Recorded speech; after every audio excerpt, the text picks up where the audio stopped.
Assalamualaikum warahmatullahi wabarakatuh. Kenalkan, saya Widya Rahmadani, BP 19.010.71023. Di sini saya akan mempresentasikan mengenai saham dan valuasinya. Hak hukum dan hak istimewa pemegang saham biasa. Pemegang saham biasa suatu perusahaan berhak memilih para direkturnya, selanjutnya memilih pengurus yang akan mengelola keuangan atau mengelola usaha.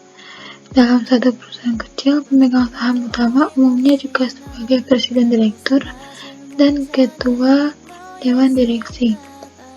Dalam perusahaan terbuka, manajemen umumnya memiliki saham, tetapi kepemilikan pribadi tersebut biasanya tidak cukup untuk memberikan hak suara kepada mereka. Jadi, manajemen dari kebanyakan perusahaan yang dimiliki publik dapat diganti oleh pemegang saham jika tim manajemen tersebut dinilai tidak efektif.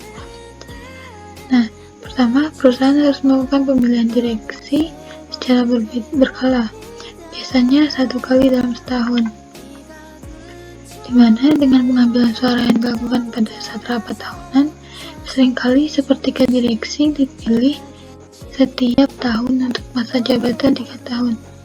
Setiap lembar saham memiliki 1 hak suara jika pemilik 1000 lembar saham memiliki 1000 hak suara untuk setiap direktur. Pemegang saham dapat hadir dalam rapat tahunan dan memberikan suara secara langsung, tetapi mereka umumnya memindahkan hak suara mereka untuk memberikan suara kepada orang lain melalui mandat atau proksi. Selanjutnya, manajemen selalu memohon mendapatkan mandat dari pemegang saham di mana mereka umumnya akan mendapatkannya. Namun, jika laba perusahaan kurang baik dan pemegang saham tidak puas, kelompok luar mungkin dapat memperoleh surat kuasa tersebut sebagai usaha untuk mengganti manajemen dan mengambil alih usaha, di mana ini dikenal dengan perang mandat atau proxy fight. Lalu selanjutnya, pertanyaan tentang kendali telah menjadi permasalahan umum dalam ilmu keuangan selama beberapa tahun terakhir, di mana frekuensi terjadinya perang suara kuasa terus meningkat, seperti halnya usaha yang dilakukan oleh suatu perusahaan untuk mengambil alih perusahaan lain dengan membeli mayoritas saham yang beredar, di mana tindakan ini biasa dikenal dengan takeover, pengambil alihan. Selanjutnya, hak preemptif, di mana pemegang saham biasa seringkali memiliki hak yang disebut dengan hak preemptif untuk membeli setiap tambahan saham yang dijual oleh perusahaan. Sebagian besar di negara-negara bagian, hak preemptif secara otomatis sudah dicantumkan pada anggaran dasar setiap perusahaan. Namun di beberapa negara lain, hak ini harus ditambahkan secara spesifik ke dalam anggaran dasar.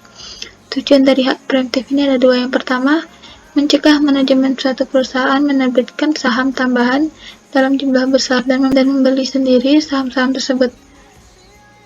Manajemen akibatnya dapat mengambil alih kendali perusahaan dan mengalahkan kehendak para pemegang saham saat ini.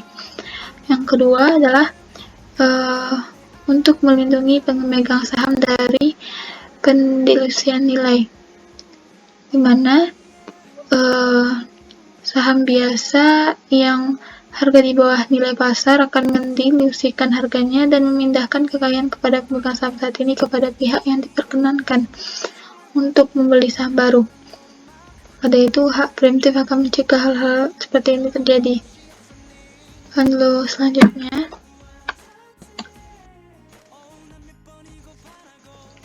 jenis-jenis saham biasa. Yang pertama itu adalah saham terklasifikasi atau classified stock. Untuk memenuhi kebutuhan-kebutuhan khusus, biasanya ketika digunakan klasifikasi khusus, satu jenis akan disebut dengan kelas A dan jenis lain disebut dengan kelas B dan seterusnya. Perusahaan kecil yang baru berdiri dan sedang mencari pendanaan dari sumber-sumber luar seringkali menggunakan jenis saham biasa yang berbeda-beda. Lalu, perbedaan utamanya adalah bahwa saham kelas B memiliki 10 suara per lembar saham, sementara kelas A memiliki 1 suara per lembar saham.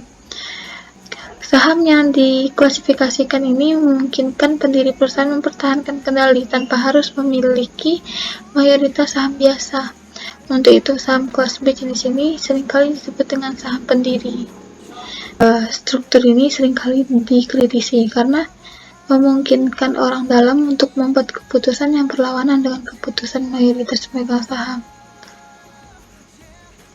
Selanjutnya,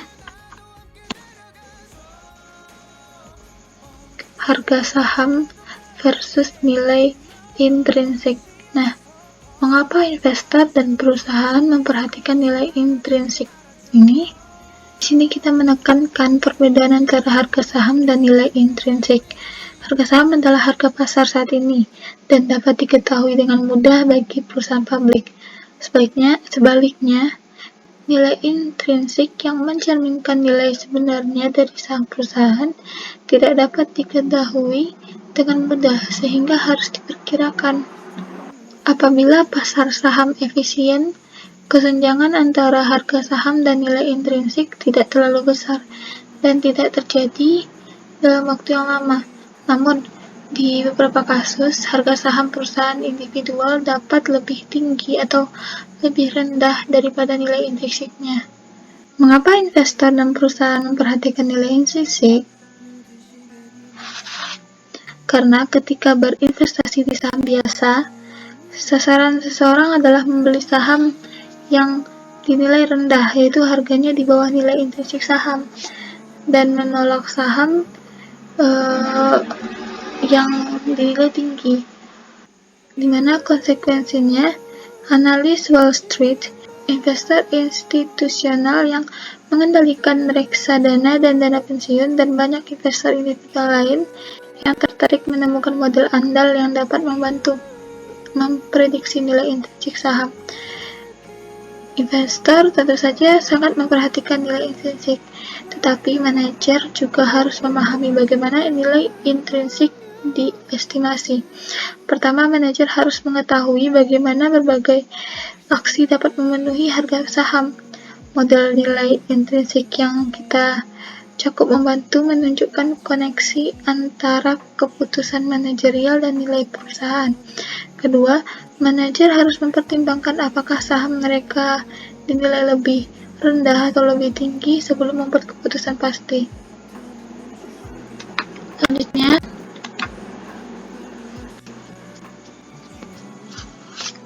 model dividen yang didiskontokan.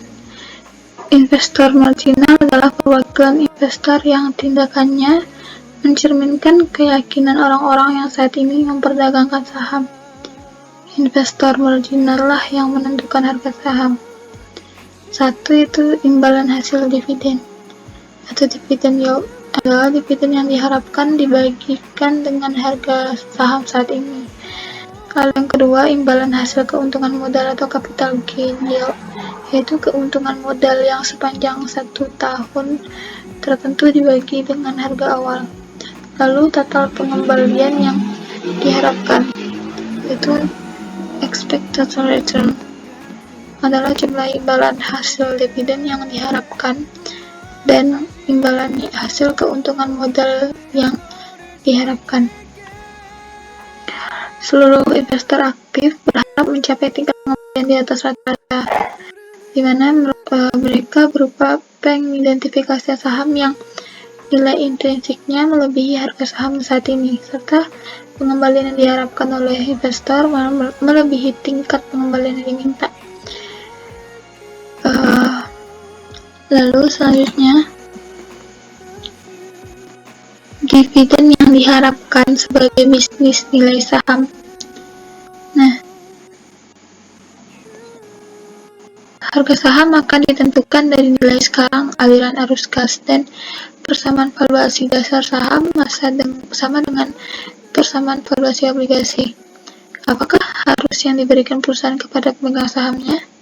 Nah, untuk menjawab pertanyaan ini, bayangkan jika Anda sebagai seorang investor yang membeli saham suatu perusahaan yang diharapkan akan ada selamanya.